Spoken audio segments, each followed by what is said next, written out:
여러분 안녕하십니까, 박인성입니다. 영수회담은 근위주의 정권 시절 예견하면서 적절치 않다 이렇게 말한 인물이 있습니다. 바로 2019년 당시 더불어민주당 홍익표 수석 대변인인 발언입니다.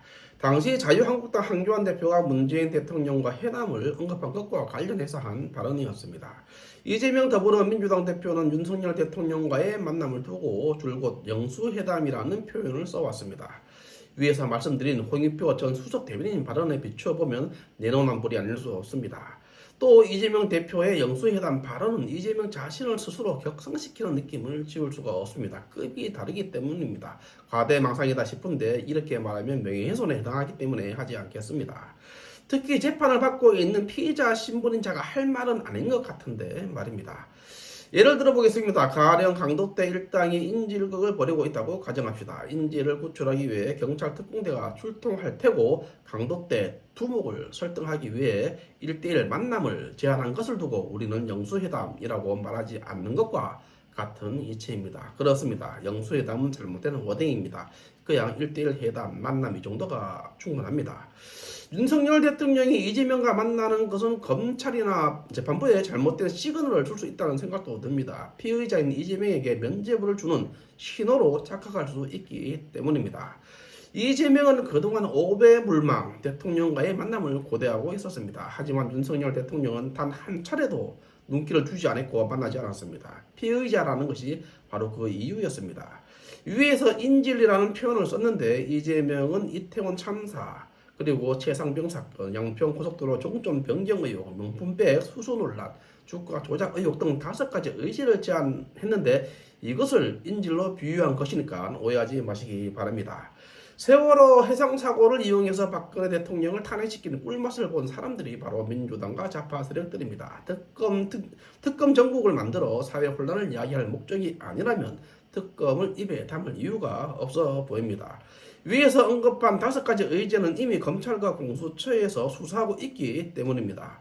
이들이 건강하고 정상적인 야당이라면 검찰과 공수처의 수사 결과를 기다릴 만도 할 텐데 특검에 불을 지피면서 받아들일 수 없는 의지를 주장하는 것은 회담의 진정성이 없어 보입니다.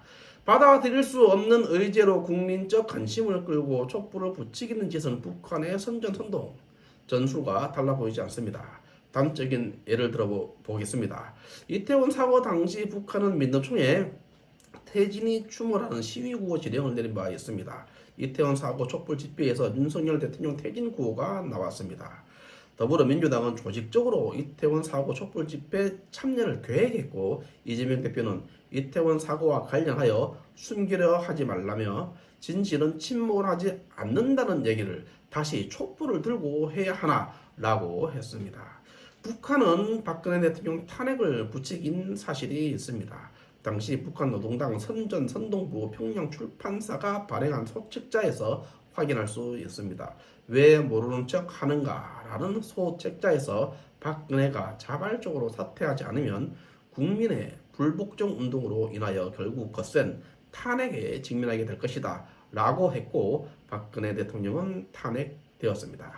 북한군 정찰총국 대자 출신인 이름을 밝힐 수 없는 김 씨는 언론 인터뷰에서 박근혜 전 대통령 탄핵에 북한이 개입했다고 폭로하기도 했습니다.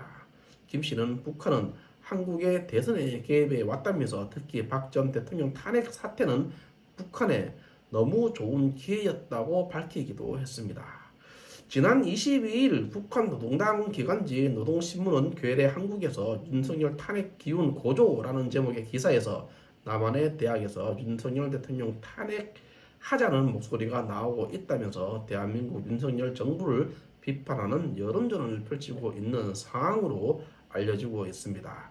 이재명 더불어민주당 이재명 대표의 받아들일 수 없는 의제로 국민적 관심을 끌고 촛불을 부추겨 사회 혼란을 야기할 목적은 아닌지 잘 살펴볼 필요가 있어 보입니다.